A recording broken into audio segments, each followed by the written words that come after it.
नमस्कार। नारद संचार सकारात्मक सुर्खियों में आप सभी का हार्दिक स्वागत है। हिंदू कैलेंडर के अनुसार आज कार्तिक मास के शुक्ल पक्ष की जो है त्रयोदशी है। सुबह 7:47 तक द्वादशी तिथि रही और उसके उपरांत आज त्रयोदशी तिथि प्रारंभ हो गई है। दिन शुक्रवार है, विक्रम संवत 2077 है और ग्रेगर कैलेंडर के अनुसार अंग्रेजी तारीख 27 नवंबर है, जो वर्ष का 331वां दिन होता है और साल में अभी 34 दिन बाकी हैं। 27 नवंबर के इतिहास की बात करें तो 1795 में पहले बांग्ला नाटक का आज ही के दिन मंचन हुआ था और 1888 में प्रसिद्ध स्वतंत्रता सेनानी और लोकसभा के प्रथम अध्यक्ष गणेश वासुदेव मालवंकर का आज जन्मदिन है।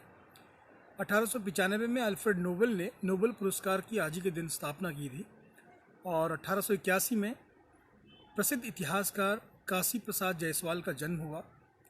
1907 में प्रसिद्ध कवि और लेखक हरिवंश राय बच्चन का जन्म हुआ। आज की पीढ़ी भले ही उन्हें अमिताभ बच्चन के पिता के तौर पर जानती हो, लेकिन हिंदी साहित्य में उनका योगदान सदैव सराहा जाता रहेगा। 1940 में मार्शल आर्ट के महानायक ब्रूस ली का भी जन्म हुआ था और 2002 में प्रसिद्ध प्रगतिशील कवि शिव मंगल सिंह सुमन का निधन हुआ। शिव मंगल सिंह सुमन एक प्रसिद्ध कवि और शिक्षाविद थे। 27 नवंबर 2008 को भारत के 8वें प्रधानमंत्री विश्वनाथ प्रताप सिंह का भी निधन हुआ था। और खेल जगत की बात करते हैं। खेल जगत के इतिहास में क्रिकेट के 27 नवंबर 2014 ऑस्ट्रेलिया के बल्लेबाज फिलिप ह्यूज का एक मैच के दौरान सिर में बाउंसर से चोट लगने से निधन हो गया था। हालांकि इस तरह की ये पहली घटना नहीं है। इससे पहले भी विभिन्न देशों के खिलाड़ी बल्लेबाजी के दौरान अथवा क्षेत्र रक्षण के दौरान गेंद लगने से अपनी जान गंवा चुके हैं। इसमें भारत के बल्लेबाज रमन लांबा भी शामिल हैं। रुख करते हैं आज की सकारात्मक सुर्खियों की ओर।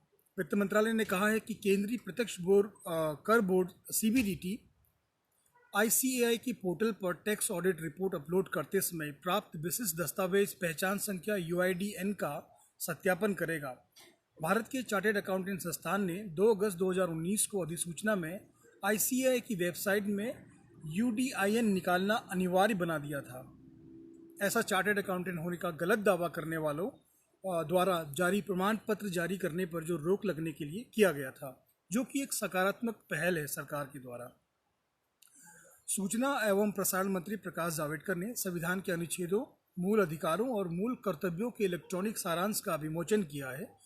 इस अवसर पर उन्होंने इस सारांश को एक महत्वपूर्ण दस्तावेज बताते हुए कहा कि प्रेस इन्फॉर्मेशन ब्यूरो द्वारा संकलित इस संस्करण में विशिष्ट व्यक्तियों के लेख मौजूद हैं और यह संस्करण एक संदर्भ पुस्तिका के रूप में उपयोगी है। साथ ही शिक्षा मंत्री रमेश पोखरियाल निशंक ने विश्वविद्यालय अनुदान आयोग को विद्यार्थियों और शोधार्थियों को उचित समय पर छात्रवृत्ति और फेलोशिप का भुगतान सुनिश्चित करने और इसको एक हेल्पलाइन की भी शुरू करने का निर्देश दिया है। शिक्षा मंत्री की विभिन्न योजनाओं और कार्यक्रमों की समीक्षा के लिए आयोजित उच्च स्तरीय बैठक में अध्यक्षता करते हुए उन्होंने विद्यार्थियों की सभी शिकायतों का तत्काल समाधान करने को भी कहा है। साथ ही केंद्रीय कृषि एवं किसान कल्याण मंत्री श्री नरेंद्र सिंह तोमर ने agriculture cooperative marketing federation of India limited के शहद किसान उत्पादक संगठन यानी APO कार्यक्रम का उद्घाटन किया।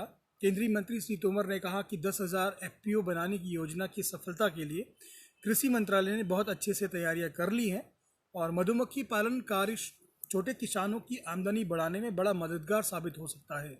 इसके लिए 500 करोड़ रुपए का फंड आत्मनिर्भर भारत अभियान के तहत पैकेज के रूप में दिया गया है। वहीं अनेक अन्य योजनाओं के माध्यम से भी मधुमक्खी पालकों को निरंतर प्रोत्साहन किया जा रहा है। उत्तर प्रदेश के मुख्यमंत्री योगी आदित्यनाथ ने कहा है कि राज्य में विवाह समारोह के आयोजन के लिए पुलिस अथवा प्रशासनिक अधिकारियों से अनुमति लेने की कोई आवश्यकता नहीं है। उन्होंने कहा कि कोविड दिशा निर्देशों के नाम पर जनता को परेशान किया जाना कतई बर्दाश्त नहीं किया जाएगा। साथ ही कश्मीर में टूरिज्म धीरे धीरे पटरी पर लौट रहा है। जैसे जैसे वहाँ सर्दी बढ़ रही है, यहाँ वैसे वहाँ जो है सैलानियों की संख्या भी तेज़ी से बढ़ रही है। पिछले हफ्ते ही यहाँ बर्फबारी शुरू हुई और टूरिस्ट आने शुरू हो गए और ये कश्मीर के लिए बहुत अच्छी खबर है, क्योंकि टूरिज़्म यहाँ की इकोनॉमी की रीढ़ की हड्डी है। और अंत में देश के शेयर बाजारों में हाल में के दौरान नई लिस्ट होने वाली कंपनियों ने निवेशकों को बम्पर फायदा दिया है। यह फायदा ऐसे समय में दिया है जब कोरोना की वजह से देश में लॉकडाउन शुरू हुआ था। देश में कुल लिस्टेड तकरीबन 4,000 कंपनियों ने जुलाई से सितंबर की दूसरी तिमाही में 1.5 लाख करोड़ रुपए का लाभ दर्ज किया। और आज के लिए इतना ही। आप हमसे जुड़े रहें, कल फिर आपसे ठीक इसी समय मुलाकात करते हैं। तब तक आप स्वस्थ रहें, मस्त रहें, आपका दिन शुभ हो। नमस्कार।